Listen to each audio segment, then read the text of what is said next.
welcome back to Frenemies, where we try to uncover this love-hate relationship between marketing and sales in B2B companies. My name is Julia Hartwig, and I'm here to represent and defend marketing together with... Ahmet I'm here to defend our holy sales and bring it to the next level against marketing, of course. Yeah, already perfect start to alignment to say the Yeah. words against. We are getting closer to our goals. When we started, we were, so we want to create the common ground for, marketing and sales alignment, but it's episode 15 and we are now not close there yet. So it will be a long journey, I guess. It sure is. And to bridge that journey, what we want to talk about today is confessions. What are the things we have done in sales and marketing? We know we shouldn't. We know don't drive value, and yet we did them, and we had to do them, and why? So, do you wanna start with a little confession corner? Can you please start? I can start. I think one of the most common things in marketing, I mean, obviously, you always need to, prove performance, how you spend budgets, what you're bringing in. Because in marketing, we're not the ones that sitting there and that say, we closed the deal, we got this revenue in. So we still need to really much defend our case and make our business case for the activities we're doing. So obviously, a lot of data and analysis is involved in that. And I am guilty of choosing which numbers to calculate and which numbers to present. So I would say that's one of my first confessions. I mean, I think one part that is really important is always to give context to numbers. Because of course, like if you see a massive growth in organic traffic to the website, like year over year or month over month, of course, it's important to give context on this was maybe an algorithm change that Google pushed out that influenced this. This is like market trend Mhm. seasonality. There can be various reasons. So just in general, I always think it's important to do storytelling when presenting numbers to senior leadership or the board or the rest of the company. But of course, it's very tempting to also, for example, choose a year over year growth number instead of a month over month number. And to be fair, I always think it needs both numbers because each of them kind of shows a different thing and has a different purpose. But alone, how you calculate like MQLs. What do you take into consideration for MQLs? I mean, I have been Yeah. in situations where you were kind of just scrapping all leads you got together and were like, oh look, this person exists. It's an MQL. Yep, we will report that as MQL. So yeah, that's definitely something I have done, and yeah, I mean, it still happens at times, and of course you want to be realistic because all this does is make realistic projections, realistic forecasting. But of course, it's difficult to not go there. And yeah, that there are some certain filter settings you can choose Yeah. and things like that. Yeah. And sometimes It's it, not lying. It's not. Oh God. So it's like it's a great one. So it's like I knew marketers are, it's like they deceive the management with their it's like, oh, we are marketers. We do great with MQLs. Yeah, now we learned it. Now we learned it. So I have one. Especially I did it at the beginning of my sales career because the thing was at that time, I wanted to be, really successful in it, in sales when I, presented something, when I tried to really, that sell doesn't sound something. like you at all. Right, right. It's like normally I'm just, so I don't care about those stuff, right? But I thought at the beginning, it was like, it's like when I don't answer any question, so some questions of the customer, even if I don't know that, so it will be something bad. And that's why in some cases I try to answer those questions even that I don't know the answer, even if we have that future, or so if we have that function to provide that, it's like a product or something. I just lied. Okay, I have to give. I just That's what I lied. wanted to hear. I That was was a my liar. question I had on the list for today. I was like, I Yeah, need to ask Ahmed if he ever lied to a prospect. I lied. Okay, but I learned that it didn't help me to close those deals at all. So from there, I just realized, when I don't know something, I just said, because it's not a bad thing. Even I realized, so when I say I don't know about it, I need to talk to it with my manager, etc. To be honest about it, it helped me more. Actually, they said, okay, that's great. There is something that you don't know and you want to ask it to your manager. I love your honesty. So you didn't try to, it's like fool around and, just like find an answer for it or something. You just said, I don't know. So right now, I'm not doing it anymore. I just do what I know. So this is this. If something that I know, I will learn. Or, it's like if I can answer, I can answer later. So it's much, much better approach. So I just, in summary, I don't want to know, so come up with something else. I just lied during sales. So And I think that that's one big thing on the confessions part, right? Because you know that it doesn't change, like it doesn't change like down the line. That's the same with what I said, like, trying to report numbers that look a bit better or put them in a context that make performance look really good. But what you know is like it doesn't change the amount of revenue you generate. It doesn't change conversion rates. It doesn't change, what really comes out in the bottom end. yeah, And I think that's also why it's an important topic to talk about. One story I can tell on sellers lying. I bring it on. have made a previous experience on, a few sellers getting a bit carried away, talking about new products that are coming out, and had made certain promises to prospects on products that are going to be launched, which weren't really in the pipeline. So it actually ended up with, really having to do like a disaster management kind of thing and, figure out who received what information, because obviously again I mean it doesn't help. It doesn't help because it leads, like, even if they buy, it leads to unhappy customers and disappointment, and that is really really difficult to recover from as a brand and as a B2B company and as a product. Yeah, yeah, yeah, exactly. So this is when So actually, confessions turn into fuck ups, like. yeah, yeah, it's like we couldn't do that. I lied. I did this, and it's like the same thing was one company that I worked with. There was some it's like some activity, it's like I did something wrong, during the sales cycle. I sent the wrong prospect to the prospect, and it's like the prices were way lower than normally it should, and I just blamed the system for that. I said, I was like, I wasn't, I was like, the system created somehow this, it's like, it wasn't my fault. And yeah, actually, it was mine. So I need to be more careful. It's like after this episode, we could be fired from all, it's like what we have. So we could be jobless. So it's like, I but think I I'm did it. I'm not worried on my part so far. I haven't confessed to anything that would make me fireable, so. So from the current job, right? What's in the past stays in the past. Yeah, of course, of course. We changed. We are much better human beings, much better marketers and sellers right now. For the record, right? That's Not for just our for the record, future. but that is why we're talking about this topic, because Yeah, everybody does it, because there is pressure leading that way. There is, especially in this situation, in this year, we all have immense pressure to hit targets, and oftentimes these targets are very unrealistic, depending on the way they are built, depending on, the growth that is projected.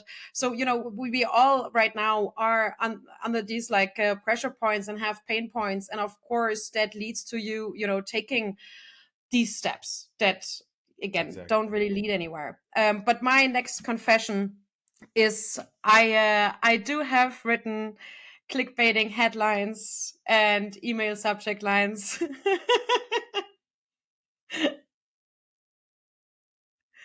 You But are, it is you are, you to did my that.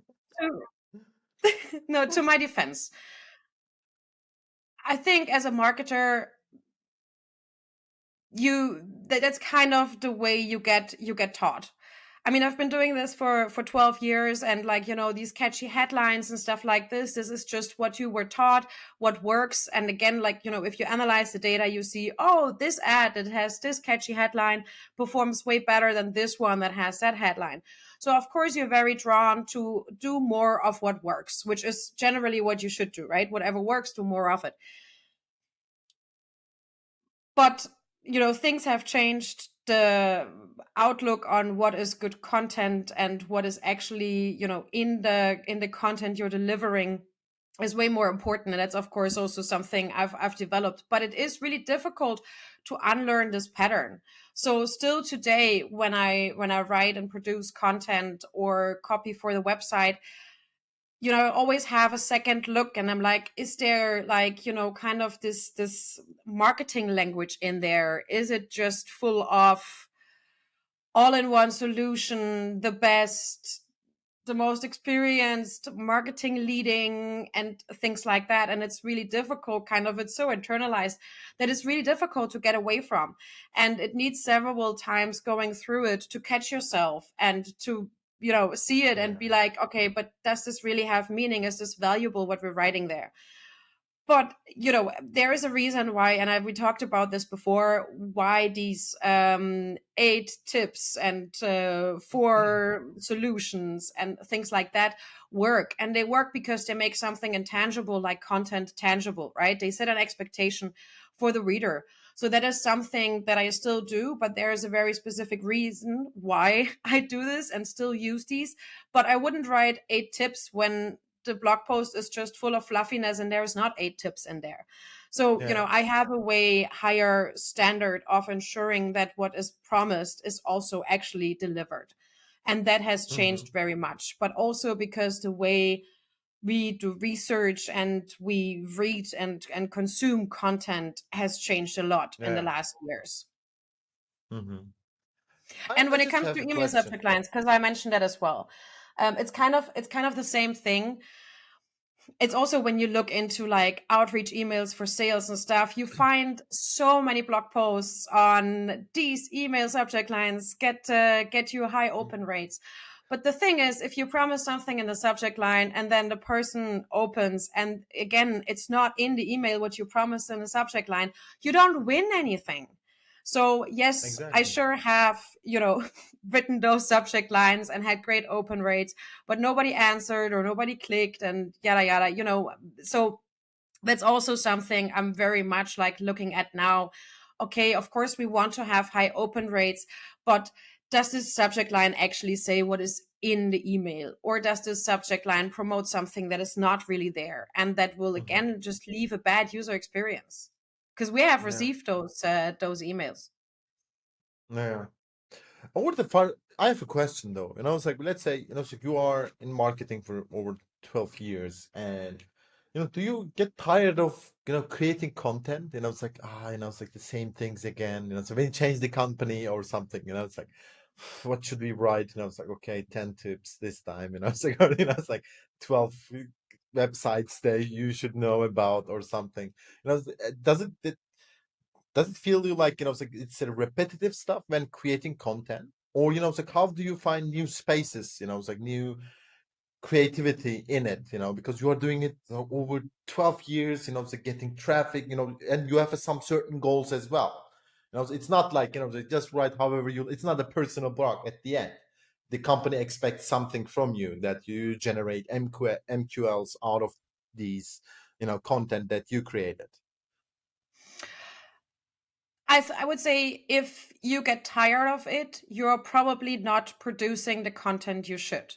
And one thing that Hmm. is so beautiful about marketing is just how much it has changed and how many possibilities there are there now. Like when I started, it was like you do a social media post and you write a blog post. And maybe a Yeah. press release and a landing page. These were kind of the options. And now it's, you also make a video, you make a webinar, you make a video of you walking people through the blog post, you make an audio recording.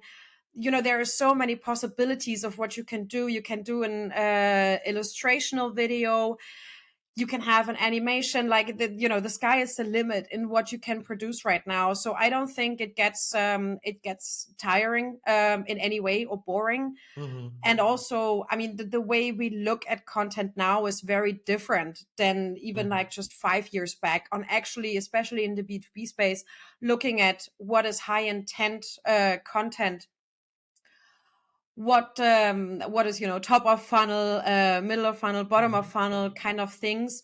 So there are so many things you can do which make it super interesting. And that's the way I approach it, and why I still think it's interesting. And just in the way you can, like, again, I mean, the sky's the limit. Mm-hmm. Then you do infographics, you do checklists, you Yeah. create templates. And for me, it is really like constantly thinking about what is the value somebody gets reading from that. What can we offer that person, and how Mm-hmm. can we be helpful to them, because they're spending their time right now on our website, on our ad, on our LinkedIn, whatever it is. So where is the takeaway? And that is the part that excites me. So if I feel like, okay, there's really a lot of value in there, and of course when that's the response you get, I mean, that is super motivational, right? And of Mm-hmm. course, I wouldn't Yeah. go for content where I feel like there is no spot in the market for it.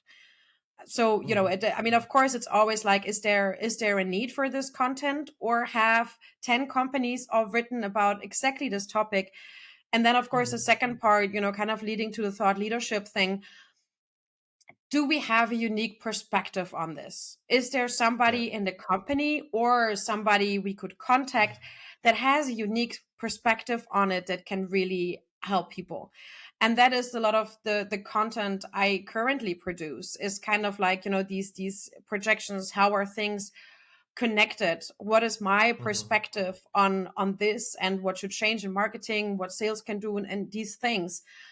So of course that's more exciting than, again, like a summarizing blog post on 8 tips for Yeah. writing great outreach emails, which is a great topic as Mm-hmm. well. And of course there is a need for that. It's just not a topic where I would feel I have a unique perspective or thousands of things to Mm-hmm. add. Yeah, exactly, exactly. It's like it's also what I also see, it's like with the AI we talked about 2 episodes ago, it's like right now there are some tools that you can create, I don't know, 50 articles a day. That really quality articles, by the way. It's like with GPT-4, and it creates like SEO based, it's like everything is keyword related, etc.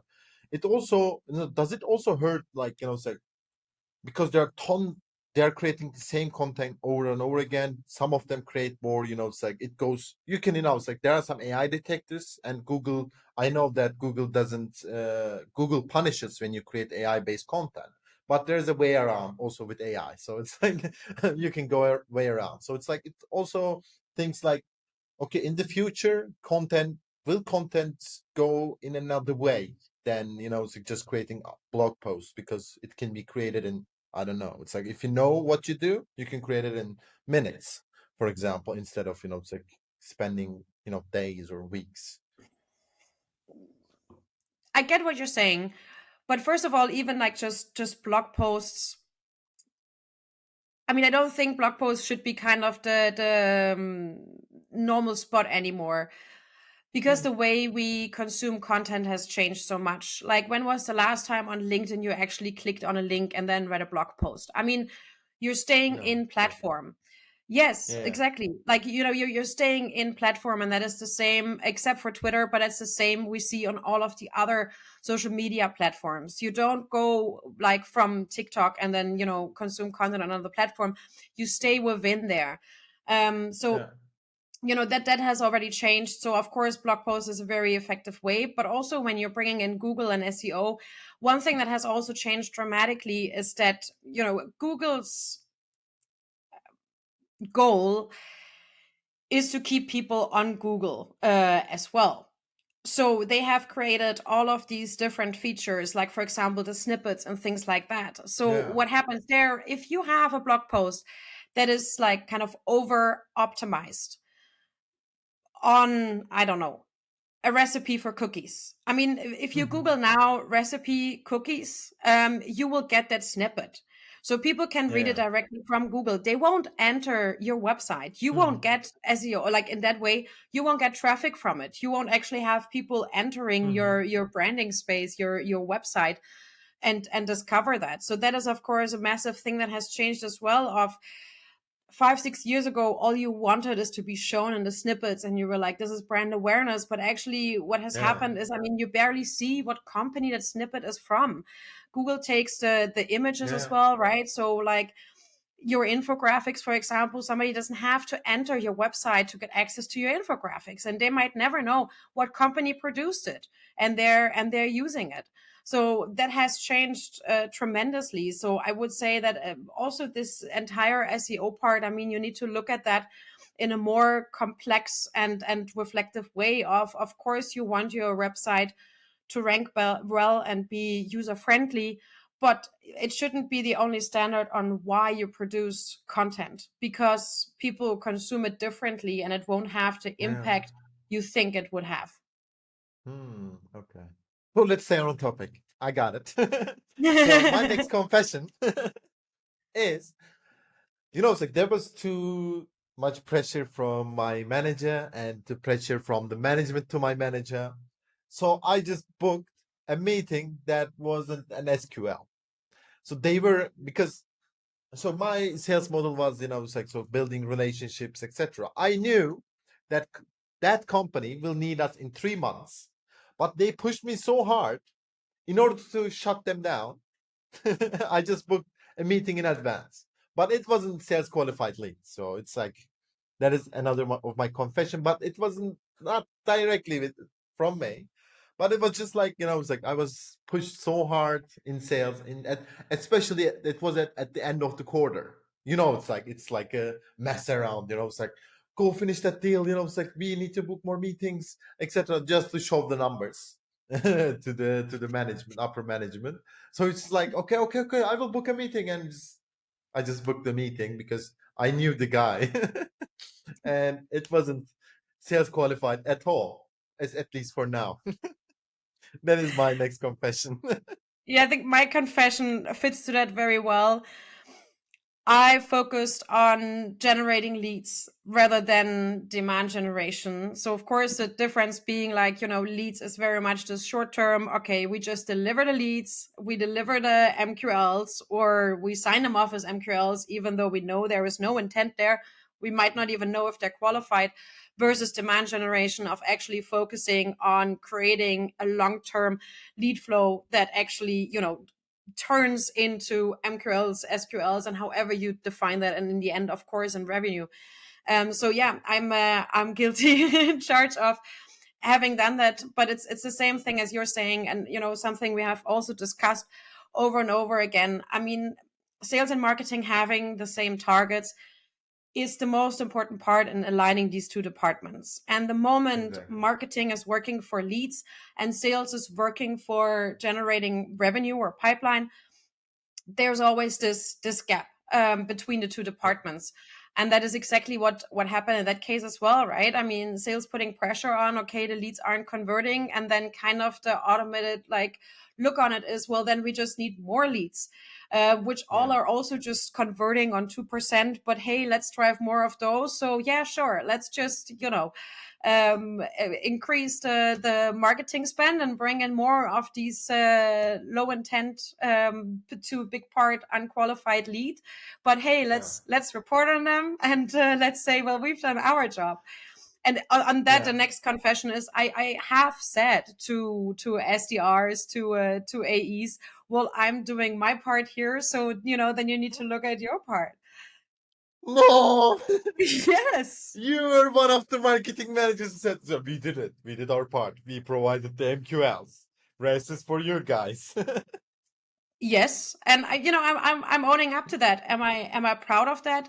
No, but again, pressure led there, and I mean, there's a reason why we're sitting here and talking about these Yeah. things. Of because we course, have of made course. these experiences we have. So it's not something I would say now. Like when Of I can course. honestly say my favorite meeting I have every week is the forecasting meeting with our sales team. And it Yeah. is a true collaborative meeting. We're sitting there and we're going through like what is in the pipeline, and we're discussing and brainstorming how can we drive this like further? What do they need? Hey, is there content missing that you need? Is there something else Hmm. I should quickly turn around and we can do something about? So, it's also great to see that there is a lot of progress and a lot of change has Yeah. happened in how I approach that. But of course, it's also again coming down to I have different targets now.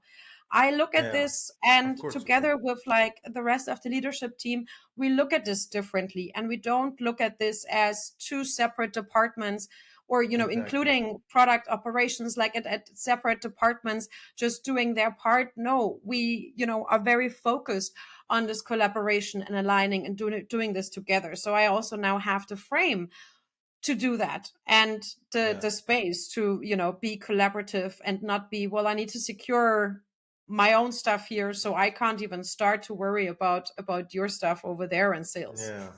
Of course, of course. Yeah. It's understandable, of course. It's like, for example, I had another last confession actually from my side. So it was, I had in one company I had some activity limits. I hate that. I'm not an advocate of, giving SDRs, it's like salespeople some limits. And they was like, it's like sending 100 emails a day, making 50 calls a day, something like this. And in order to meet those targets, I just sent terrible emails. So general, so gross and, terrible emails to the prospect. If they listen to us, received an email from Ahmet.albayrak at something. Sorry. I hate those type of emails, but I had to do it because the management thinks, if we keep some level of activity, we could book more meetings. But yeah. On that part, I can say, I mean, it is so crazy because there is so much information in the market and so much focus on how sales need to personalize. But just today, I received 5 cold emails, and each of them just started with, hey, I've seen on your LinkedIn you do this and that, but something super generic. Like, it was like, Yeah. oh, you're participating in It's this not event, which I'm not even personalization actually. participating in. Like, it was just something that they send out because you might not remember you signed up for an event or something. And that was the level of personalization in it. And the rest was It's just a like normal pitch. And I'm really like, why does this still happen? Why does this still happen? There's nothing that gets you management. faster in my deleted box than this. Like, so Yeah. yes, you better say sorry because it's shit. I saw that you have a LinkedIn profile, Julia. Yeah, At that was kind of the level.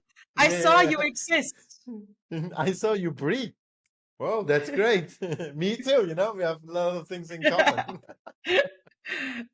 Yeah, that's always a good icebreaker. Yeah, it's what I also realized, not instead of it could be something, it's like some sales rep doesn't have time too much to personalize the email or something. But it's like at least, if you have really targeted ICP, if you really know who to sell, it's actually you don't need to personalize that much because your email, your value proposition will be so targeted, it's like so, it's like bullseye in a sense. They will also reply to it. Yeah, actually, we have this problem. I'm looking forward to solve that. I don't fucking care if it's like mention my LinkedIn profile or my last liked post or something, because I'm looking forward to solve that problem and let's book a meeting. I received that a lot. It's like I recently we tested the new campaign, as you already know that. So it's like it worked really well. It doesn't include any much personalization or something. It's just the name, company name. That's all. It's like that's all. But targeting is so precise. The messaging is so well. So it's also kind messaging. It's not like it's like let's book a meeting on this or this or this. It's like it's really kind. It asks for something. It's like for some feedback as well. and it worked. And I was like, this is also the thing, it's like, because right now on LinkedIn, I know everyone is talking about personalization, right? It's like personalize this, personalize your message, personalize your message. You don't have to do it every time. It also depends who you tell as well. So, for example, for a marketing manager like Julia receives lots of emails every day. So it is more important to personalize it for Julia and her company. But if you reach out to someone that doesn't uh, receive that much email, like it's like in different stuff, and you can actually write your email longer for them, because they also, when they do something like office job, or more, if you reach out to more traditional industries, you can keep your email actually longer, because they actually want that. I talked with them. They actually want that, to have a longer email, to understand really, it's like every aspect of what you are offering. For example, you don't have to, go just for them as well. I know we're going a little bit off topic, but I really need to like talk about this as we're like in it. So two things I noticed today. One was they tried to bring a pain into the email as their part of personalization. But basically, the question was, is it a concern of you to generate high intent leads? Sorry, but this is so generic. I don't think there is any head of marketing sitting around anywhere in the world right now that would say no to this.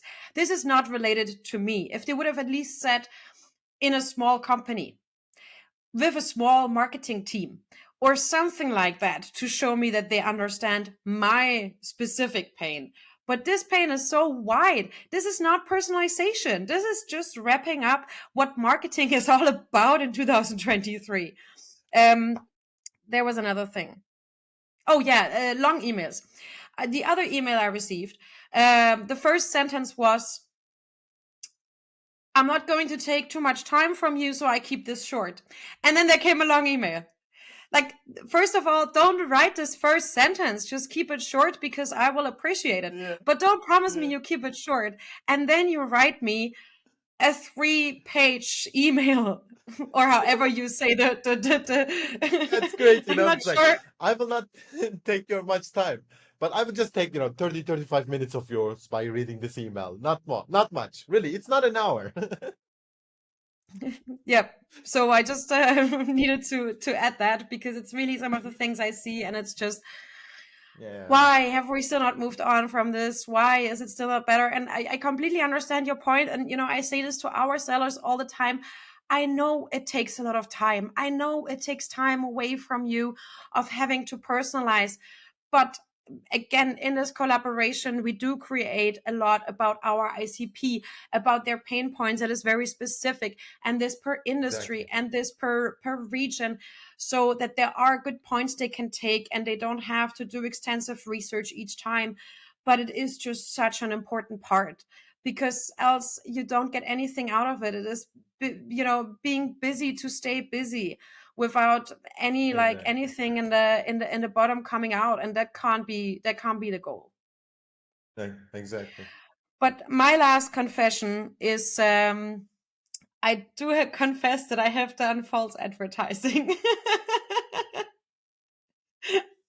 Actually, this You is did also a everything confession. regarding Let's just terms of stop it post. here. Let's just have you. No, this is a confession that is also turned into a fuck up.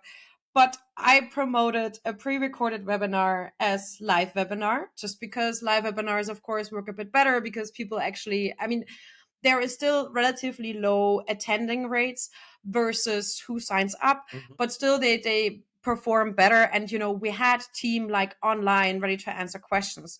But so I played it out as live. The thing is, just there was a small technical error in the start, so I had to restart the video. So it restarted after 1 minute. So of course everybody on the webinar knew that it was like pre-recorded, because why would these people start otherwise exactly the same way?